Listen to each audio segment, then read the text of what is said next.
본 말씀을 통해서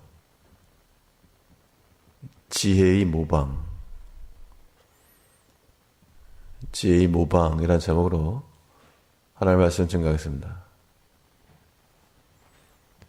모방은 창조의 어머니라 그런 말이 있는데요. 처음에는 잘 알지 못해도 이를 보고 따라하다가 지혜에 이르게 되고 더 나은 것을 발견하게 된다고 합니다. 원래 지혜라고 하는 것은 하나님의 속성입니다. 그런데 하나님께서 그 지혜를 우리에게 나눠주시고 너희도 나의 지혜를 닮아 지혜로운 마음과 행실을 가지라. 하나님께서 우리에게 자신의 지혜를 공유하게 하시고 배우게 하신다는 겁니다. 그러면 우리가 하나님의 지혜를 따라 이 땅 가운데서 지혜의 삶을 살아가기 위해서 우리가 무엇을 보고 어떻게 따라갈 것인가? 우리에게서 지혜의 모방과 습득이 일어나기 위해서 우리가 할 수 있는 조치가 무엇인가? 오늘 본 말씀을 통해 살펴보시면 먼저는 하나님의 말씀을 듣게 힘써야 됩니다. 지혜의 근본 되신 하나님께서 우리에게 말씀으로 동행하시고 하나님이 말씀하실 때 하나님의 영이 임하신다 그랬습니다.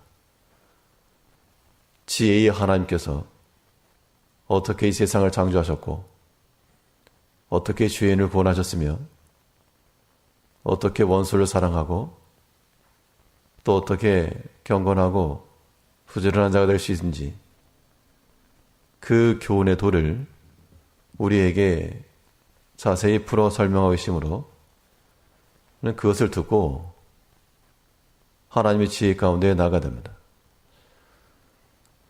사람은 이 듣는 것에 따라서 생각과 또 행동이 결정되는 경우가 굉장히 많습니다.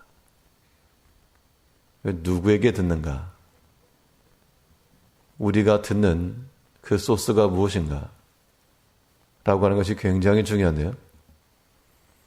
우리가 사람의 말을 들으면 그 사람의 준 정보가 우리의 판단의 근거가 되기 때문에 그렇게 행할 것이고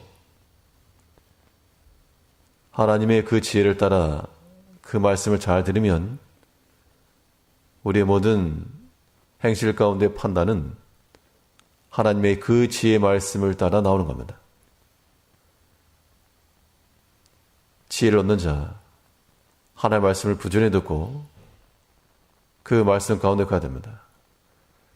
여기 보면 20절 보시면 너는 권고를 들으며 훈계를 받으라.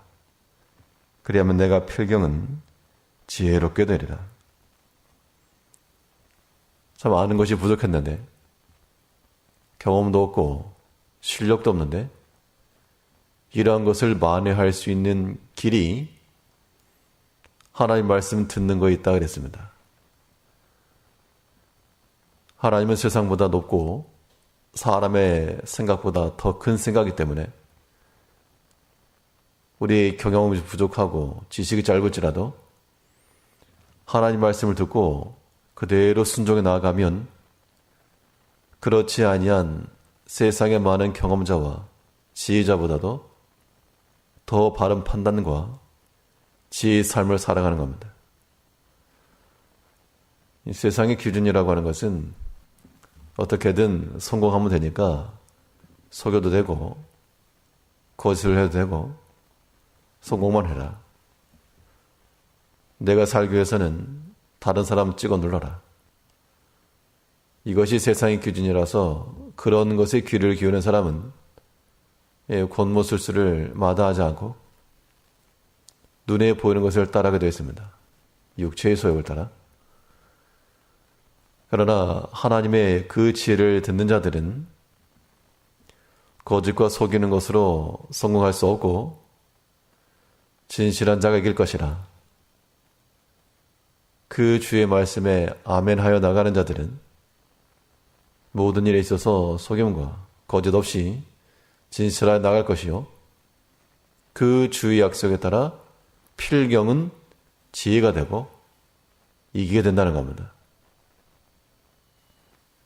미움과 다툼, 남을 눌러서라도 내가 올라서라. 그러나 원수과대로 사랑하신 주의 말씀을 듣는 자들은 하나님의 그 긍휼과 용서하심을 따라 우리가 또한 낮아지고 섬기며 사랑과 용서와 인내를 베풀 때 하나님께서 도리어 우리에게 예비치도 아니한 생각지도 아니한 은혜를 더하시는 겁니다. 그런 지혜가 어디서 나오는가? 주의 말씀에서 나온다는 겁니다. 이제 우리는 마음이 두려울 때마다 세상에서는 그 두려움을 해결할 방법으로 이것저것을 말하나, 그러나 성경에서 말씀하는 바는 하나님을 믿고 두려워하지 말아라. 전능하신 하나님이 나와 함께 하신다. 이것이 하나님 우리에게 주신 지혜요, 답입니다. 그러면 두려움의 현장 가운데 있는 우리는 하나님의 그 말씀을 듣고 나의 힘과 능력이 되신 그 하나님 의지하여 두려움 버리고 담대히 나갈 수 있는 겁니다. 하나님이란 이름 자체가 힘과 능력이 된다는 뜻입니다. 우리가 밤낮 하나님 하나님 이름만 불렀지 실제 그 이름 속에 내재된 그 전능하신 힘과 크신 능력과 이것을 우리가 잊고 껍데기 이름만 부르고 있다면 그것은 바른 신앙 고백이 될 수 없습니다. 참으로의 힘이 되시고 전능자가 되시는 그 하나님의 이름을 부를 때 우리는 모든 일에 있어서 두려움 없이 하나님 의지하는 마음을 가지고 우리 마음의 평안함을 유지해 나가는 겁니다. 이것이 하나님이 주시는 지혜를 따르는 겁니다. 시마다 때마다 우리 상황에 적합한 그 주의 말씀이 우리에게 주어주신 줄 알고 들리지 않고 보이지 않을 때는 들을 때까지 들으시고 또한 보일 때까지 찾으셔야 됩니다. 하나님의 말씀 묵상하시면서 그 말씀을 떠올리면서 우리 영혼을 강하게 하고 담대히 하고 평안한 가운데 놓일 줄 아는 그런 지혜가 우리 가운데 필요합니다.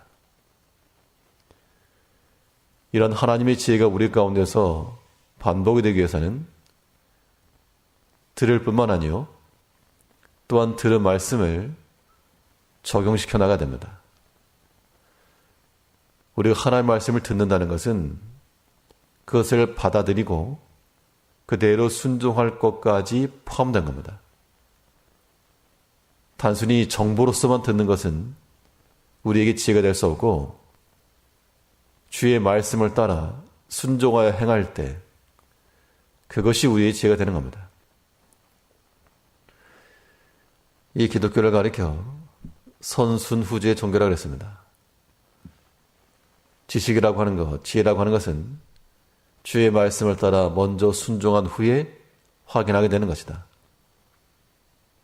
우리가 주의 말씀을 들었으면 아직 그 약속이 실행되지 않았을지라도 우리가 믿고 순종하며 그 말씀을 따라 행해 나아갈 때 그것이 지혜의 습득이요 지혜를 얻는 과정인 겁니다. 때로는 우리가 이해할 수 없는 말씀도 있고 지금 당장 실천하기 곤란한 것도 있고요. 때로는 내 마음의 감정이 주의 말씀을 따라가지 못할 때도 있어서 우리가 분노하거나 다투거나 혹은 주의 말씀을 외면할 때도 없지 않았겠으나 그런 것으로는 우리의 영적 무지함이 이루고 마는 겁니다. 우리가 하나님의 말씀을 들었으면 그 말씀을 수용을 하고 받아들이고 그럴 때 지혜가 있다. 20절 다시 보시면요. 너는 권고를 들으며 훈계를 받으라. 그리하면 내가 필경은 지혜롭게 되리라. 우리가 하나님의 말씀을 알지 못해서 지혜가 없는 것이 아니요 그 들은 말씀대로 실행치 않기 때문에 조목조목 지적하라 그러면 우리가 차마 얼굴을 들지 못할 정도로 하나님의 말씀이 우리 가운데도 실행되지 않으므로 무지한 결과에 이른 겁니다. 이제 하나님께서 우리에게 명하신 대로 또 깨닫게 하신 대로 그 말씀을 따라 내 삶에 적용하여 다른 사람에게 적용하고 비난할 게 아니고 내 삶에 적용하여 참으로 하나님의 지혜를 따라 살아가는 지혜로운 성도님들 되시길 바랍니다. 기도하겠습니다.